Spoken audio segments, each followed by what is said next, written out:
he is Indiana Borough Police Chief Justin Schawl, joining us in the studio this morning, all suited up, looking pretty spiffy there today. Thank you. Good morning. You always do, of course. Your uniform is always wrinkle-free. I don't know, you and Fyok, you must go to the same dry cleaner, huh? We probably do, but the sheriff's a well-dressed individual, that's for certain. I'm not, I don't know that I'm in his league, but I try.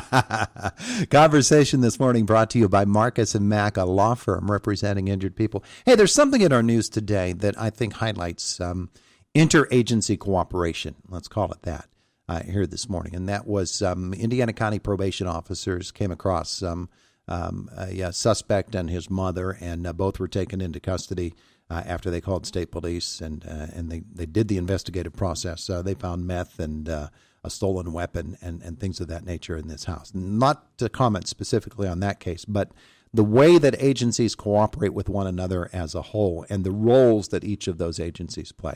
In this case, probation department, they have their set of rules by which they must operate and their regulations.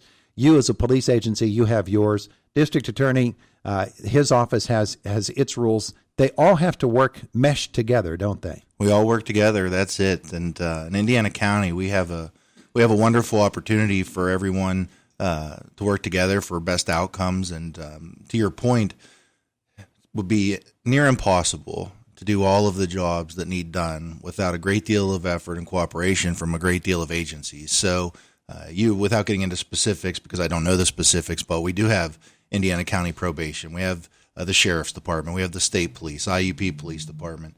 Of course, Indiana Borough's Police Department, the District Attorney, who's overarching over all of these Indiana County police agencies. And although we all have our individual missions, our independent locations that we're tasked with protecting and evaluating, we are all working together. And we have excellent relationships built here in the county, and it really is a testament not only to those that are doing the job, but also the community members who are better served by the cooperative effort. Yeah. And you mentioned the sheriff. The sheriff's office has its own rules and its regulations and its procedures under which it operates as well. It does. In the courthouse and serving civil papers and protecting parks and being a great resource to local law enforcement, and I'm sure the state law enforcement. And so everyone has a very vital role to play. And what you see is success out here, the ability that we're able to walk on our sidewalks and walk into buildings without being in fear of criminal activity or danger. And although we're always working towards that goal, I think working together is the best way that we could possibly be. I think it's important to acknowledge as well that the men and women in law enforcement are taking their lives into their hands literally every time they leave their house in the morning and they go to work. In this case, they show up at a place to do a probation check, and the guy has a loaded handgun there, a stolen loaded handgun. Thankfully, there was no incident to report with that other than his surrendering the gun. But in all of those cases, you don't know what's on the other side of that door when you walk up to it and knock on it. Well, that's 100% correct. The environment that law enforcement and our partners navigate is always unpredictable. And the job we do isn't oftentimes we're dealing with volatile situations where good decisions have to be made in a moment. And when we walk out the door, to your point, we never know with certainty how any encounter is going to end, but we're always working towards the best case scenario. So Indiana County law enforcement, amongst the best that I've ever had an opportunity to be around. And these are people who are selfless heroes, and every day brings something new. And so we have to have strategies in place for overall successes, but at the same point in time, we have to have training in specific areas so that we can navigate when situations become more volatile than the average encounter. The old saying, serve and protect. You'd love for it to be more on the serve end than the having to protect end, but it's good that you're available to do both of those. And I think we were talking this morning about gratitude on the radio. We should be grateful for all of those men and women who are willing to do that for us because it is a tremendous mission and it's a tremendous undertaking by them. And well, I appreciate that, and I am grateful for them for sure.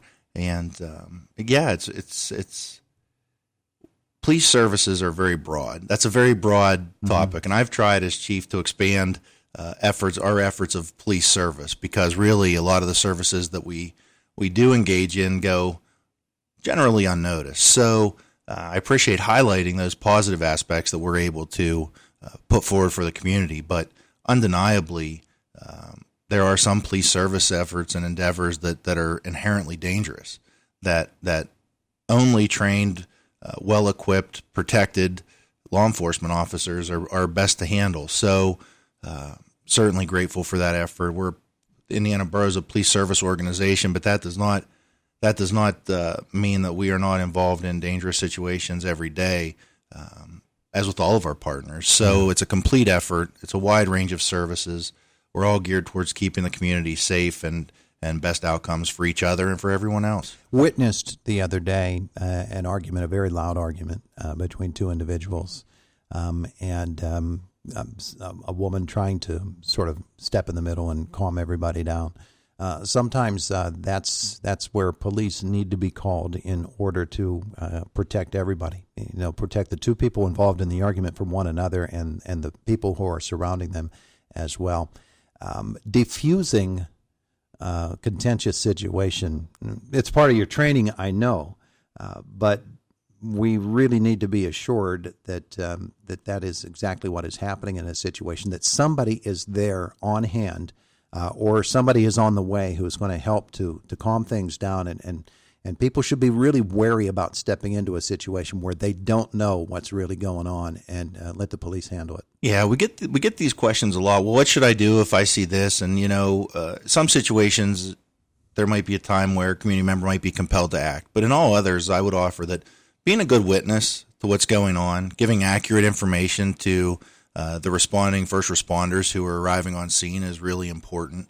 The situation will be unpredictable for you and volatile for you as it would be for a police officer approaching. So certainly if you don't have training, if you're feeling uncomfortable about the situation, if you're not certain what the volatility of the situation is, interjecting yourself can be dangerous, which is unfortunately the task of officers in uniform, is putting yourself in those places to make sure that things are okay, without initially knowing with any certainty if the area or the scene or that encounter is safe. So for anyone wondering what you should do if you're witnessing something dangerous, you need to really make a decision. Can I be of best help being a great witness, or is there some greater or lesser stance that I can take in that moment?